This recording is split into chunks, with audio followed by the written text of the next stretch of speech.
What's up, Trad Nation? This is Breaking Trad.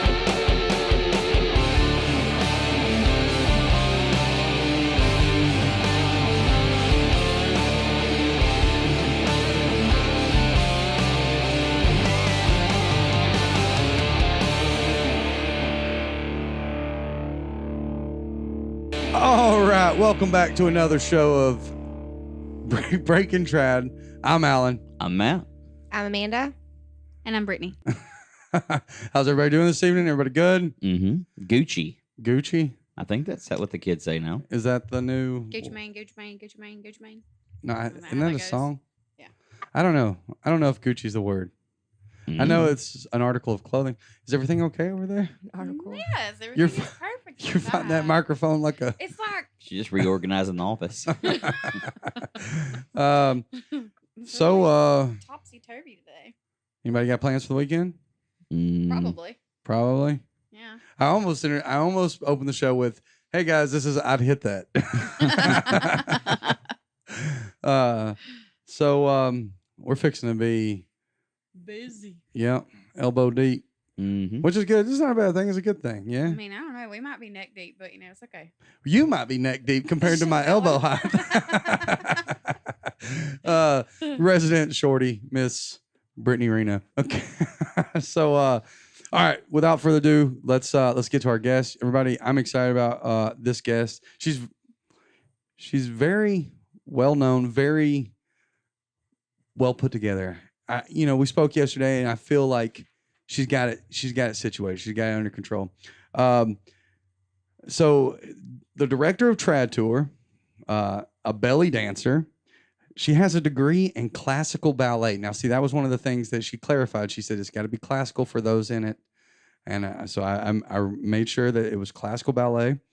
Has a master's in public administration and a U.S. team member shooting longbow wood. Ladies and gentlemen, Miss Mako, Kris Johnston. Hey, Mako, or Kris, how are you? I'm okay. When you say it all together like that, it sounds a little grandiose. Well, that's the goal. That's what we're trying to do. Is you got the drum roll. That was a drum roll. Well, that's the best I can do. Thought I was going to have to bleep that out.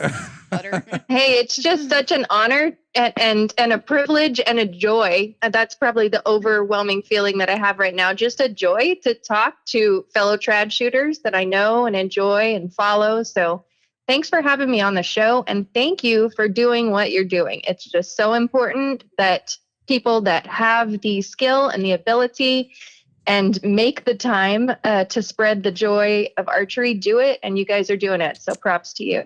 Aw. Thanks. Awesome. Touch Give me our the feels. heartstrings. I know, I Aw. appreciate it.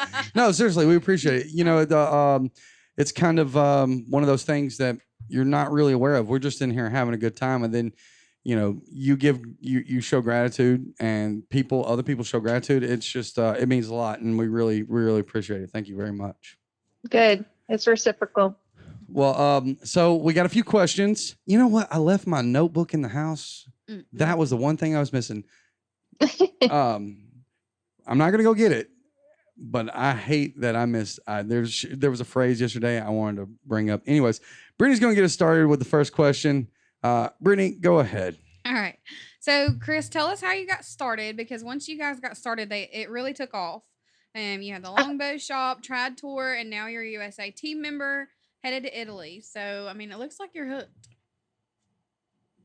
Yeah. So I just started shooting when I was a kid. I watched Robin Hood, the cartoon. My parents played it for me. I'm actually selling their house right now and cleaning out 50 years of stuff. And I came across the original VHS tape, and I just about broke down. Because I haven't laid eyes on it in so long, Oh, and it's worn out. I mean, you can see little fingerprints just wore that case out. So my brother and I we were really close, 2 years apart.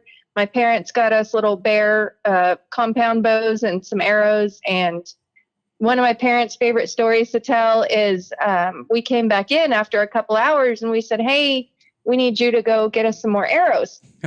And they said, "Where are all your arrows?" Well, it took them a couple days, but they were in the roof because, of course, we went outside and we shot them straight up and they came down into the roof. And because kids. Well, we were out. We got them down. We're outside playing one day, and they had told us not to shoot each other. If we shot each other, we were going to get in trouble, Uh-oh. right? Mm. And we're outdoor country kids, so we were like, yeah, sure, no problem. And so I was pulling the arrows out of the hay bale, and I said, I'm gonna go pull the arrows. Don't shoot me. And he shot me in the arm, Oh, and it my stuck goodness. in. Yeah, I still have the scar. I love the scar. And so we went to the back pasture and we tried to push it through because that's what we saw in movies, right? Oh. But it didn't work. So it So was still we in your came arm. in. We had it figured. Yeah, it was stuck. Oh, So all right. we came back in, and Mom was hollering at us, "Get out of the house! You're getting blood everywhere." You know how they hate that. And Yeah, I do. sewed it up and everything, or whatever they did at the time, which was not go to the hospital. I guarantee you that. And then they took his bow away because he shot me with it. Well, then we just shared mine, and we hunted and did all sorts of fun stuff. Stayed outside for days. Built a clubhouse in the backyard. Ran electric and water to it. We were fine. Right. And then, I got busy with ballet and life, and I went to college and I became a classical ballerina. And then I got into my professional career after an auto accident with my brother in 1999 and ended up helping take care of him for 17 years. And then I met this guy, and he happened to live a very short ways from where I grew up. So we ended up dating, and then we ended up getting married. And one day he was a compound archer, and I was like, all right, whatever. I know that type. That's fine. Not a big deal. And So you he still let- wanted to date him? Well, he had other illustrious qualities that I thought, I got you. Yeah. it could work, but close to being a deal breaker, real close. Gotcha. So he was a hunter. I was a hunter. He had a left-handed Kohana longbow Okay. that he bought from a guy in Ohio, which is where he's from. And the guy actually interviewed him in order to sell him this bow because it was his lifelong longbow. And he, with the bow, ended up not even selling it to him, but gave it to him because he passed the interview process. And along with the bow, gave him a list of local trad shoots and a bunch of mismatched arrows. And then my husband, Phil Johnston, started on his flight. Well, so he leaves this left-handed Kohana out on the picnic table or something, and I found it later, and I started shooting it. Thing's 64 pounds, so I could get it back, but it wasn't easy. But I was doing decent with it, which, it's a 64-pound bow. It'd be kind of hard not to do decent with a bow that heavy, but whatever. Anyway, so then we decided we wanted to do that, and it was fun to be outside, and we liked hunting anyway, and why not, attempt to hunt this way? Because we knew people do it, let's try. Right. So we started going. I was already a belly dancer and had been performing at Renaissance fairs for years, and have a performance background, like you said, in ballet.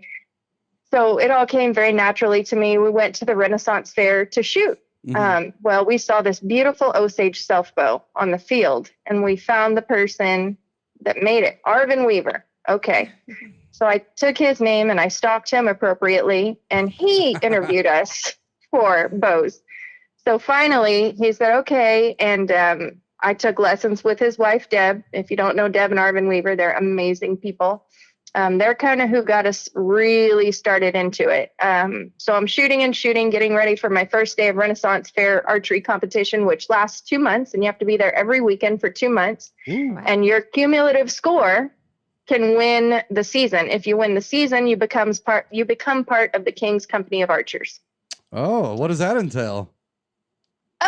Well, basically, it removes you from the general competition field and elevates you into another competition field where there's only one medal available every weekend. What it actually does is allow up-and-comers to have an opportunity to be at the top of that game without being continuously crushed by people that have been doing it for a long time. Okay. All right. It's to allow movement. Well, you made me think my introduction was grandiose, but you're in the King's Company of Archers. Oh, how do you know? Do you think I won the season? Well, no, I was just you won up. Yeah, I'm I putting won the this cart. season. Maybe I'm putting the cart before She the did. horse. No, you're right. I just giving you a hard time, man. Well, you had me so- stunned. I'm just like looking around, going, What? I don't know. Maybe she did. I don't know. No, so I'm practicing 2 hours a day. He's practicing 2 hours a day. We get in there and, well, it's a week before competition. I'm sorry. And my bow breaks. Oh no. Yeah. And I'm like, I don't know what to do. I know nothing about any of this stuff besides what I had learned up to that point. So I ended up just borrowing, a longbow.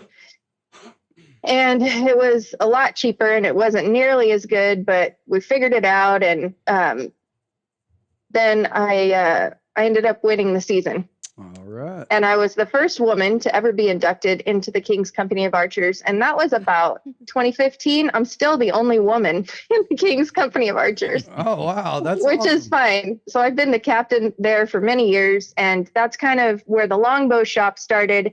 We wanted to be able, within that realm, we wanted to be able to offer quality, affordable, all wood longbows. Because the waiting list for a longbow was forever, and they were very expensive and very worth it. But the average person that just kind of wants to start and get into it and build their way up to one of those amazing pieces of equipment needs an introductory situation that's Yeah. not a fiberglass bow, because Gotcha. that can't compete in Renaissance fair type situations. Okay. All right. So we partnered with a fella on the East Coast and started working with him. Then we learned how to make bows, met other like-minded people. And at this point, we now have a co-op and we all kind of make it work together. They actually run the shop exclusively, and we help where we can. And from the longbow shop, which is kind of Renaissance fair specific, came the longbow show, where we would travel to circuses. Like I worked for Oklahoma State Fair.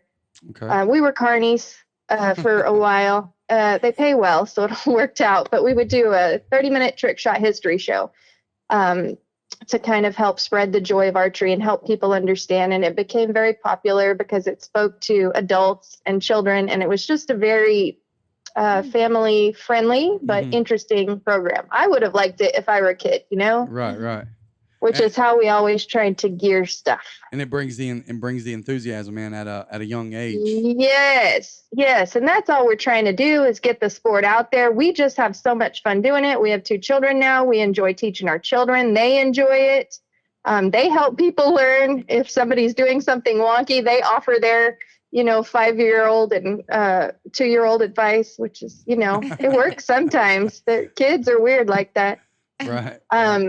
But from the longbow shop and the longbow show came Trad Tour. Trad Tour started out as me and Phil and the kids just bebopping all over the country after my brother passed, because we weren't tied to him anymore, and he required a lot of care. He was 6'2", 180 pounds, so we were pretty homebound.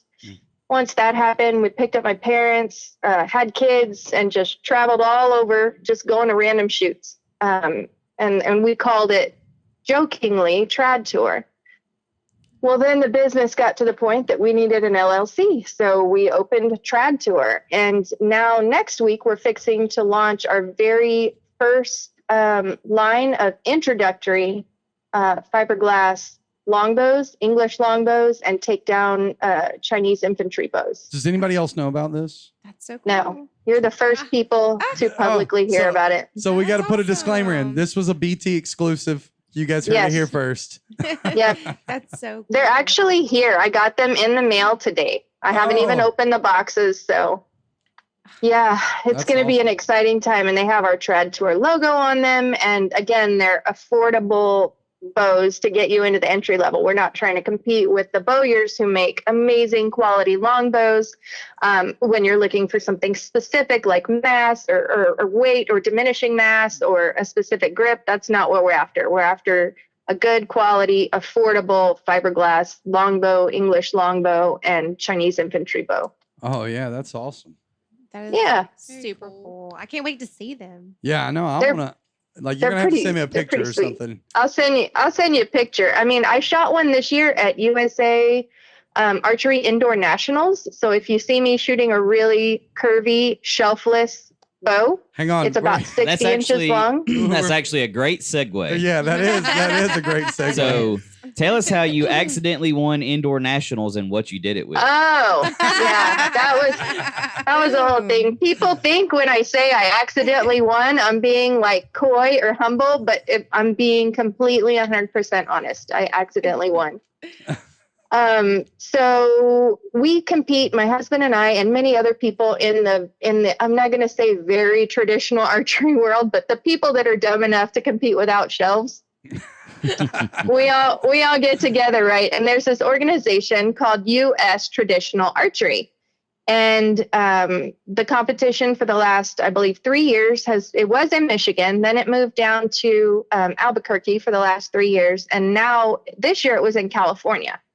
So it moves about every 3 years to pick up new archers wherever it is, just to make traveling a little bit easier and get it spread out. Right.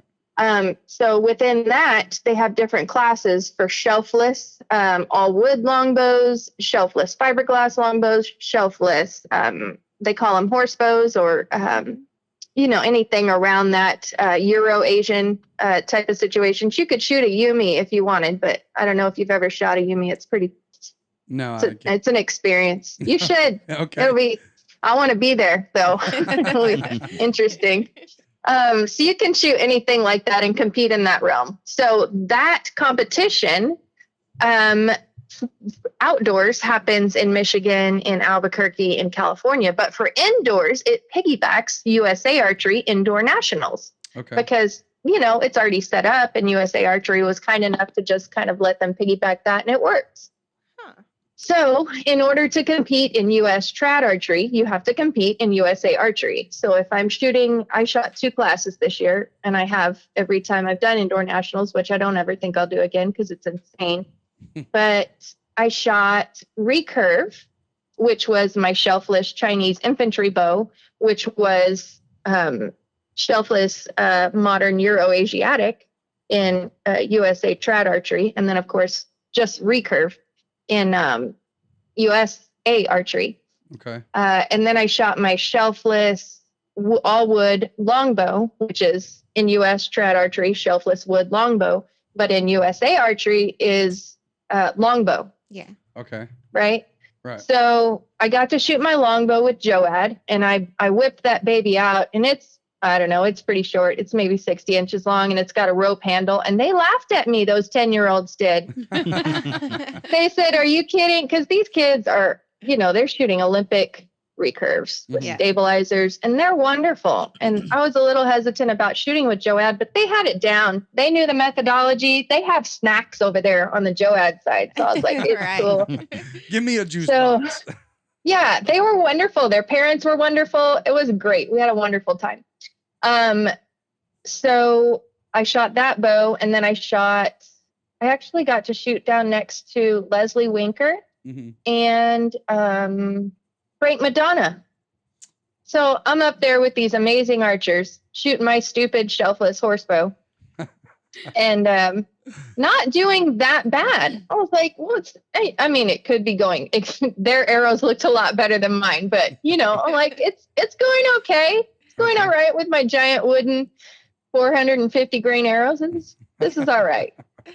So I competed for 2 days at USA Trad or USA Archery. Mm-hmm. And then you have to turn in your scorecards at the end of everything. And I don't usually follow my scores. Sometimes my buddies will call me and tell me, "Hey, this is where you are." And I'm like, "Oh, okay, I'm not looking."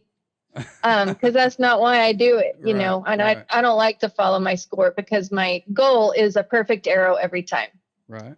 Each arrow is the first arrow, blah, blah, blah. Yeah. So I'm standing in line, and I'm there with Holston and another lady that I really look up to. I can't think of her name now, but she's just lovely.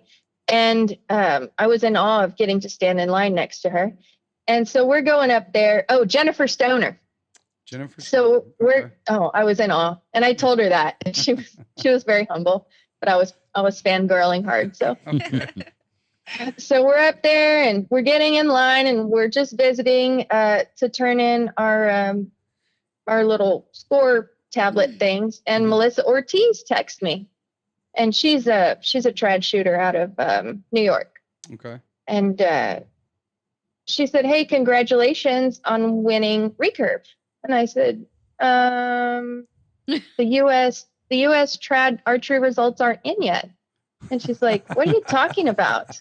I said, "Well, my little misfit team of competitors, and the results aren't in yet. Joan hasn't posted them." And she said, "What bow are you shooting?" I was like, my Chinese infantry bow, the 60-inch long one. She's like, "Is it shelfless?" I said, "Yes."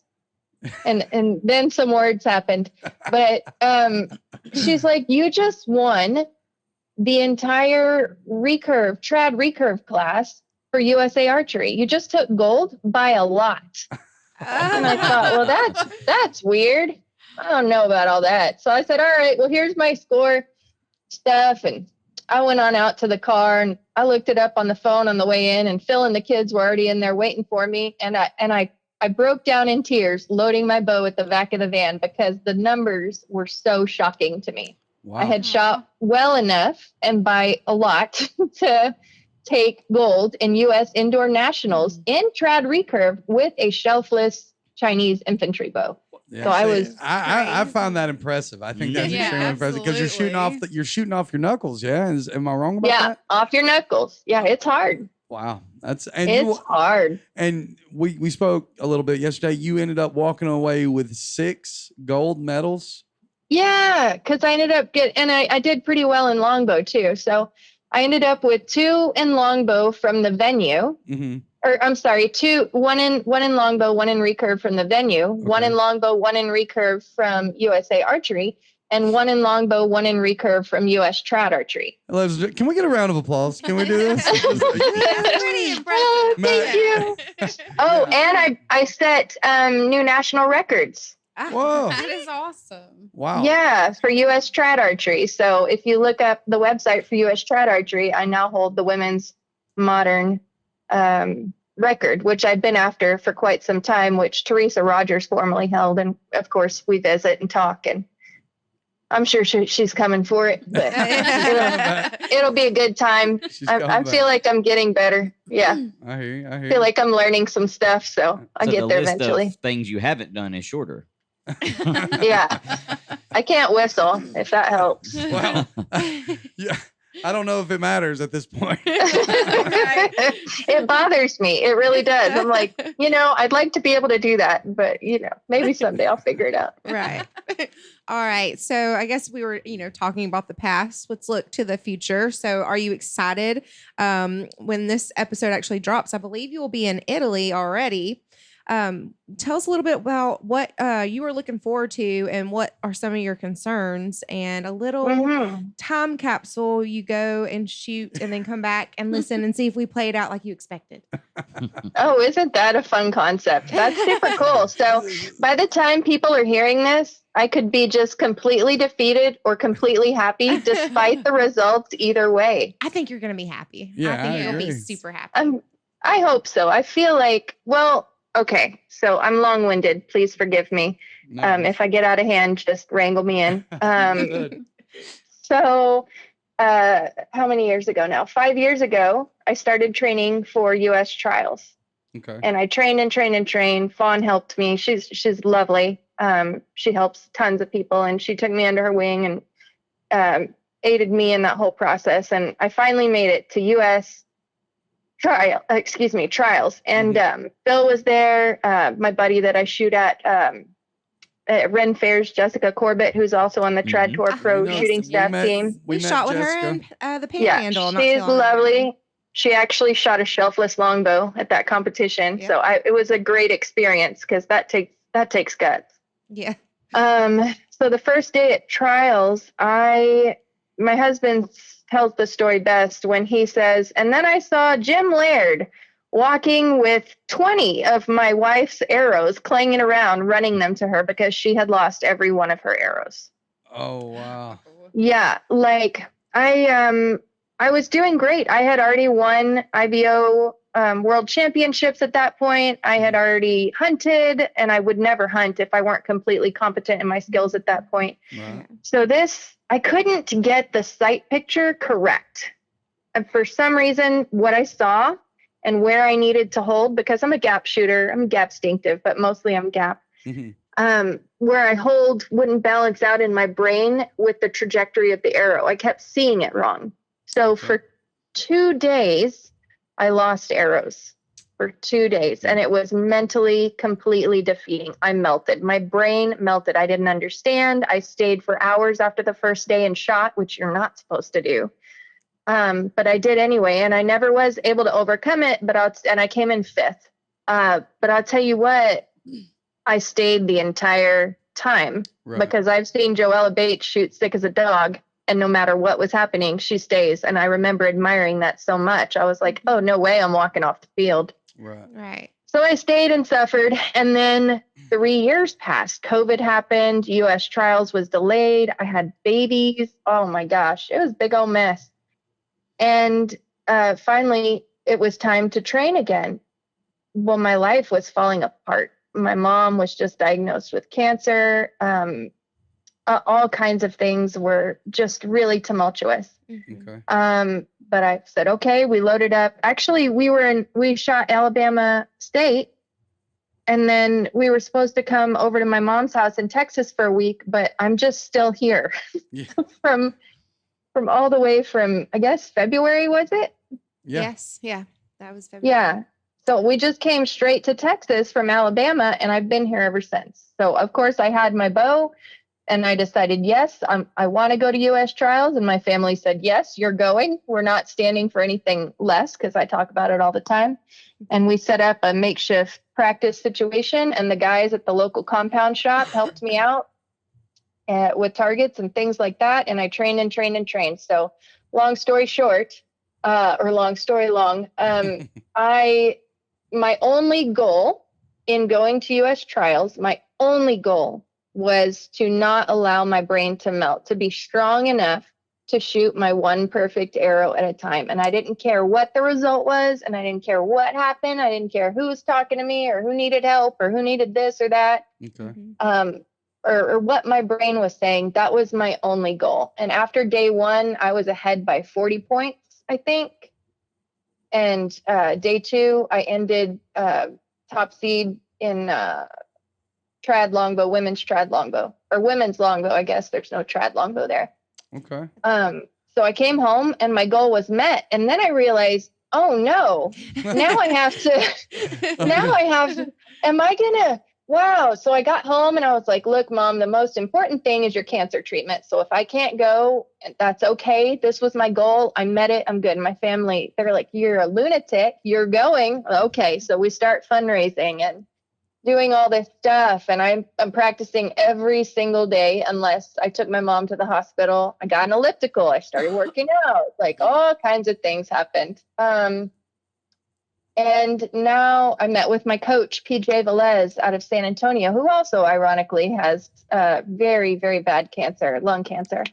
And so I'm helping him through that because my mom has TRICARE and so does he. And so it's all kind of the same. And he's in at MD Anderson now too. So, but in the meantime, he's also coaching me. And now we're 9 days out, and I've been going to local shoots and whatever I can. And I actually feel really good. Like I feel good about my shooting for the first time in a very long time. And I'm partially certain that's due to dedicated practice. I hear you. So you're confident. Your level of confidence is based solely on your practice, your process, right? Yes, I love practice the most of any part of archery. That is my favorite thing to do. Just get outside and shoot and try to achieve the unreachable goal of perfection. So we're 9 days out now. Yeah. What are you looking forward to the most at Italy? Shooting with people like Encarna. I've looked up to these women and to international men for so long. I get to stand side by side with these archers that I know are great and I know are proven and look so confident to me, and just absorb knowledge. And yes, technically we're competing against each other, but I wouldn't kid myself in elevating myself to someone who is such a veteran in the sport, especially at the level of a European archer, which apparently they're much more geared in Europe to paying their archers and recognizing their archers and things like that through organizations, as opposed to us in America who, the lay people, we carry the weight, which I love that, but I just think it's a different situation there, or so I've been told. So I'm really looking forward to that. I'm really looking forward to doing some fishing afterwards because I'm a fishaholic. Okay. And Brittany asked me, I think, what I was nervous about. I'm nervous about just being in another country. I've tried to learn some Italian. It's similar to Spanish, so I'm pleased about that. But I want to make sure that I represent our country well and that I'm very aware of my actions and the way I sound. And I want to be very respectful and not, just make a mess. I just want to be respectful and give people a good impression of Americans. Yeah. I got you. Are you going for the pizza? You going to try any of the pizza? I love food. I feel like pasta. I'm going to eat all the food. Pasta route. I'm going to drink all the wine. Of course, not until after. I've actually packed a bag full of food because I'm afraid to eat something my body's not used to. Yeah. I got you. So I have my food packed. That's and ready to go. Because you don't want to be out there and your make sure you load it up with bread since you said you're going to drink all the wine. Yeah, I'm going to drink it all after the 10th. Yeah. Gosh, it's going to be such a great experience. That is so cool. We can't wait to I'm excited for you. Thanks guys. I'm stoked. I can't believe I'm still in denial, I think. But the most important thing I feel is the effort that I've put into it and the effort my family's put in it and all of the donations that the community has made. I want to make good use of that, and feeling solid about my shooting, I feel is the greatest justice I could pay to that. Well, there you go. Well, I think you pretty much answered question number 4, but we're gonna run into we're at the back end. We're about running in time. Matt's got one more question. You go ahead and take it. You didn't get a question. Oh, you've got this. Oh, thank you, Matt. You know what? It's a Facebook post about how proud you are of me, and then you're giving me a question, man. Thank you so much. I do what I can. So we ask every guest, and you're not going to get out of it. But what is one of the if there was a new shooter coming on board, if you were to meet with somebody new to the game, what would be one thing, a piece of advice that you would pass on to that individual? Listen to everything. Make all of the information come to you. Write it down. Put it in your body. Mix it all up. Try it on. Test it out. See how it looks. See how it feels. And then throw out the crap that doesn't make sense. So be a sponge. Be a sponge. Everybody's different, and be humble. You think when you're in the beginning of your archery journey, you're like, wow, I'm really good. This is going really great. Just wait. Just wait. I don't know if that was me. I'm like, oh my goodness, I'm fixing to embarrass myself and everybody else. I don't know. Maybe we're all, I don't know. We may all be. I think we're just stubborn. We're like, we did terrible, but It'll we're not going to stop. Yeah, stubborn helps. That's for dang sure. But I do think that everybody is completely different, and general ideas work for everybody. Pick a spot, good form, good alignment, all that mess. But I think overall, you need to do what feels good to you and what makes sense and what feels right, because there's so much personal finesse that goes into the shot that is proper for you. And having a good coach helps. I have a good coach now. I had a lot of doubting coaches for a long time and level whatever archery instructor, blah, blah, blah. But now I have a solid coach, and he is amazing. He's a Paralympian Awesome. Compound archer. Mr. PJ Velez, right? Yeah, Mr. PJ Velez. Yeah, Coach PJ. Excuse me. That's okay. His name's Jeremy, though. Yeah, if you want to look him up, it's Jeremy, right? Jeremy Velez. Yes, Yep. absolutely. Okay. Well, Kris, we are at time, but I just want to say I really appreciate you coming on the show. I think this was a blast. Like I really had a good time. You know, I doing knew this show. was going to be a good one. Yeah, Mhm. and but no, like you're awesome, and I'm excited for you. I hope you do great. Thank you so much. I appreciate the good juju of people that I know and that I shoot with, and that means a lot to me. And again, thank you guys for doing what you do. I know it's a lot of work, especially after a long day, but the rest of us appreciate it. So Well, go thank Breaking you. Trad. Hey, there you go. Thank you. USA, Yeah. USA, USA. All the I'm wine, gonna all the All the wine. Well, all right, Kris. If we don't see you before you leave, we'll see you on the back end. Okay. Yes, sir. Absolutely. Safe Thanks again. travels. All right. Thanks. Now. Thank you, guys. Bye. Bye. All right. So we've got a couple of shoots left for this season that we know of. September 10th will be the 30th annual Whitetail Classic at Twin Oaks Bow Hunters. I think it's a 1-day shoot. It'll just be that Saturday. So y'all go out. They'll get you ready for deer season. And September the 17th and the 18th, there's going to be the 2022 Russ Dixon Memorial Shoot at Briarfield Ironworks State Park here in Alabama. I think I have another one for that same weekend. It'll be September 17th only. It'll be the Bernard Myers Memorial Benefit Shoot held at Buck Hollow Bow Hunters in Tennessee. And to round it off and ending up the season here, Louisiana Traditional Archery Festival is being held Saturday, October the 22nd, 7:30 a.m. to 5:30 p.m. It's $20 to enter. It's a single day, but it looks like they're going to have a lot of fun. Yes, that's it. That's all. So, Miss Mako Kris Johnston. She's just so Mhm. lovely. Like she's just so sweet. She's love I'm her. like she's very she's got all the credentials, very impressive credentials, you know. Mm. Mm-hmm. I would did you I still don't understand the concept of the horse bow. Like I thought that was illegal to shoot horses, but whatever. Florida. It is. What did you say? Only in Florida? No, I said Lord. Oh, I was I like, got you. yeah, only in Florida. You know the Florida Oh, man. Matt. Florida man Google search. You know the Yeah. whole thing. So Can't be shooting the glue.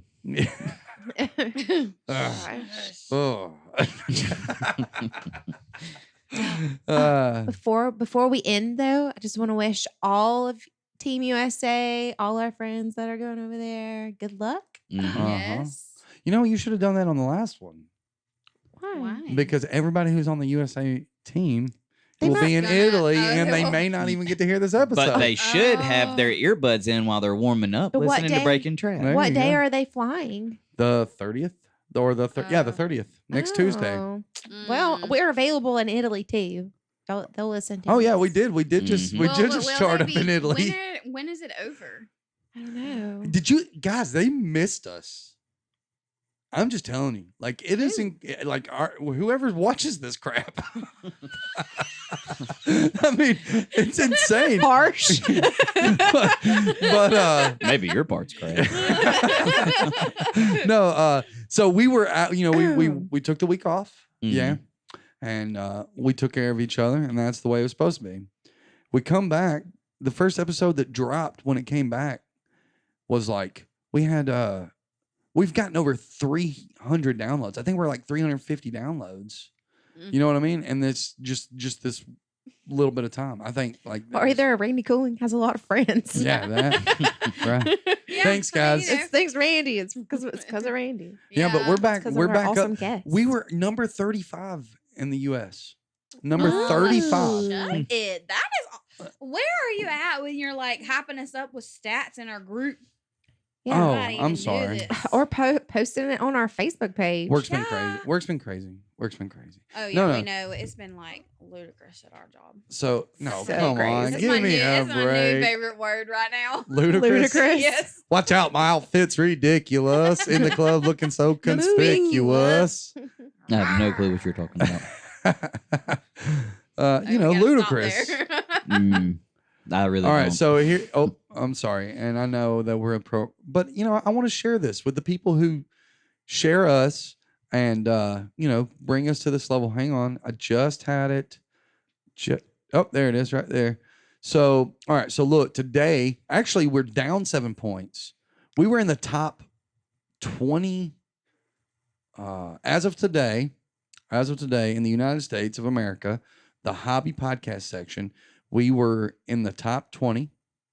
We dropped 7 points. We're now number 33.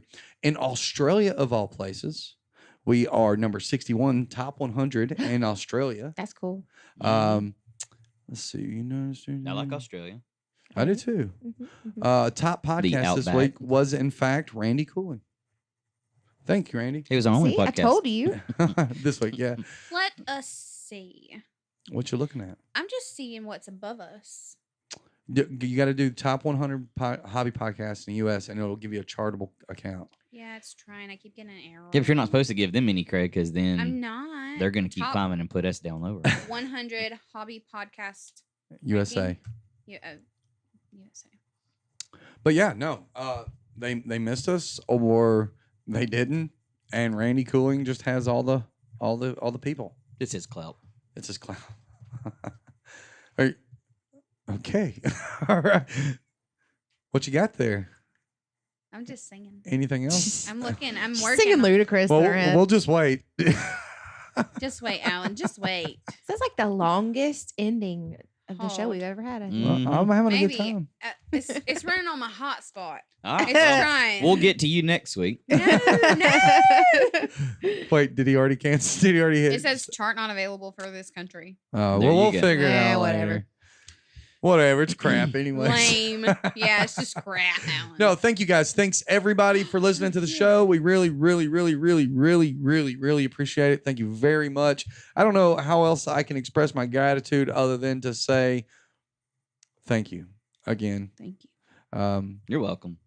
Again. What Again. can I say except you're welcome? You're welcome. All right. So you guys know that one. You know that one, right?